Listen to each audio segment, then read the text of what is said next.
जे आंदोलन केलेलं आहे महायुतीच्या विरोधात जे बेरोजगारी वाढलेली आहे महाराष्ट्रामध्ये आणि महाराष्ट्रातले उद्योगधंदे गुजरातला चाललेले काय सांगणार? आपण जे सरकार निवडून देतो ते महाराष्ट्राचे रोजगार असतील काम असतील करण्यासाठी आपण सरकारला निवडून देतो आणि हे सरकार आज मुख्य सरकार स्वतःचं घर भरण्यात आणि फक्त फॉरेनमध्ये फिरून युवकांचं किंवा रोजगारीविषयी फक्त मोजमजा करण्यात घालत आहे।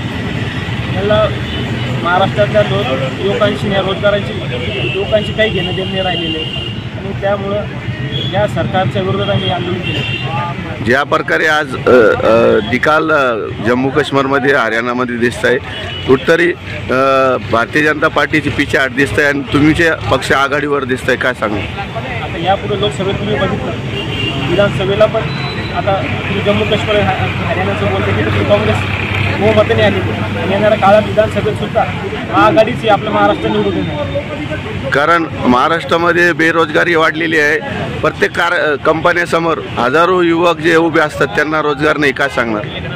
मुख्य सरकार स्वतःच घर भरण्याचा व्यवस्था आहे। या महाराष्ट्रामध्ये बलात्कार म्हणा किंवा अशा अनेक घटना घडत आहेत, पण राज्य सरकारचं त्याकडे सक्षम दुर्लक्ष आहे। तुमच्या पक्षाकडून आपल्या महाराष्ट्रामध्ये आता विरोध आंदोलन झालं नाही, आज तुम्ही जे आंदोलन केलेलं आहे काय इशारा देणार महाराष्ट्र सरकारला?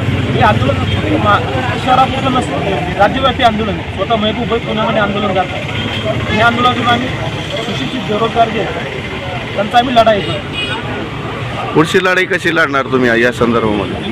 युवक मिळून आम्ही आता या मोठी सरकारला आम्ही त्या विधानसभेत त्यांचे घरचा रस्ता दाखवून आपल्या येणाऱ्या काळात महाविकास आघाडीला आपण सरकार निवडून आणण्याचा प्रयत्न करतो। आपलं नाव? प्रशांत जगताप, शहर जिल्हाध्यक्ष, राष्ट्रवादी।